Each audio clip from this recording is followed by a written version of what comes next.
بسم اللہ الرحمن الرحیم۔ السلام علیکم۔ You are watching Islamic A U info YouTube channel. تو میں اپنے چینل میں اپنے ناظرین کو، اپنے دیکھنے والوں کو، اپنے سبسکرائبر کو دل سے شکریہ ادا کرتی ہوں، اور جو نئے آنے والے لوگ ہیں ان سے میں ریکویسٹ کروں گی کہ میرے Islamic A U info YouTube channel کو سبسکرائب کیجئے، اور صدقہ جاریہ سمجھتے ہوئے اچھی نیتوں کے ساتھ ویڈیو کو آگے سے آگے شیئر کیجئے، تاکہ کوئی نہ کوئی اس سے فائدہ اٹھاتا رہے، آپ کے لیے اور میرے لیے صدقہ جاریہ بنا رہے۔ آج میں ہینڈ اور فٹ میں پین کا علاج آپ لوگوں سے شیئر کروں گی۔ ہاتھ پاؤں میں درد کا روحانی وظیفہ آپ لوگوں سے شیئر کروں گی۔ تو وظیفے کی تب ہی آپ کو سمجھ میں آئے گی اگر آپ ویڈیو کو کمپلیٹ واچ کرو گے۔ یہ آیت مبارکہ اپنے لکھ کر تعویذ بنا کر بازو پر باندھ لینا ہے، تو اللہ تعالیٰ کے فضل و کرم سے آپ کے ہینڈ میں درد ہو یا فٹ میں درد ہو تو آپ کا درد بالکل ختم ہو جائے گا۔ تو تبھی آپ کو سمجھ میں آئے گا نا کہ کیا بتایا جا رہا ہے۔ آپ ویڈیو کو کمپلیٹ واچ کیجئے، اور یہ آیت مبارکہ آپ کی اسکرین پر بھی چل جائے گی، میں آپ کو پڑھ کے بھی سنا دیتی ہوں تاکہ ایزیلی آپ کو پتہ چل جائے کہ کیا بتایا جا رہا ہے۔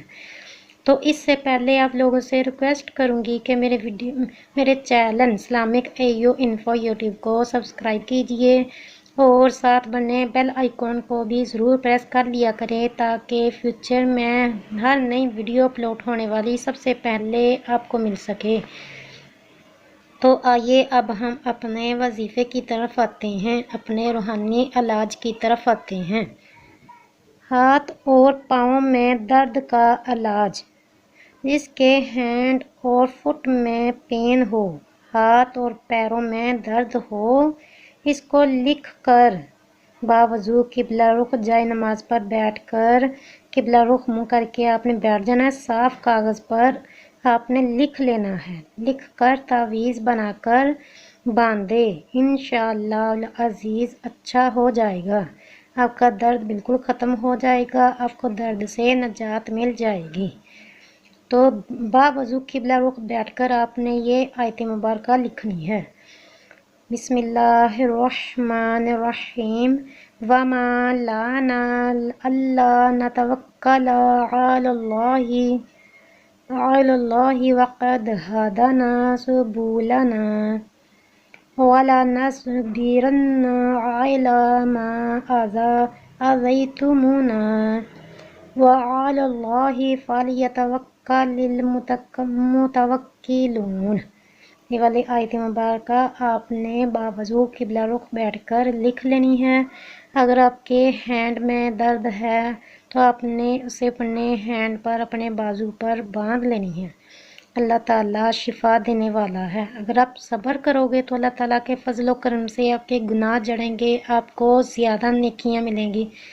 اگر آہو بکا کرو گے، ولولہ مچاؤ گے، تو نیکیاں تو کیا ملنی ہے، جو نیکیاں ہوں گی وہ بھی کس طرح جڑنے کا خطرہ ہوتا ہے۔ اگر کفر بول دیا تو ایمان سے بھی خارج ہو سکتے ہو۔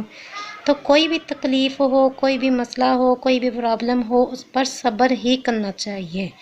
وہ کہتے ہیں نا کہ چپ کر سے تو موتی مل سے، صبر کریں تا ہیرے، پاگلا مانگو رولا پاویں، نہ موتی نہ ہیرے۔ تو کوئی بھی کسی بھی قسم کی پرابلم ہو، کسی بھی قسم کی پریشانی ہو، کوئی بھی بیماری ہو، اس پر اول وقت میں صبر ہی کرنا چاہیے۔ اللہ تعالیٰ سے دعا کرنی چاہیے، مریض کی دعا رد نہیں ہوتی۔ تو دعا کرو جب، تو مجھے بھی اپنی دعا میں یاد رکھیے گا۔ ملتے ہیں نیکسٹ ویڈیو میں نئے وظیفے کے ساتھ، تب تک رکھنا اپنا بہت زیادہ خیال، مجھے رکھنا اپنی دعا میں یاد۔ خدا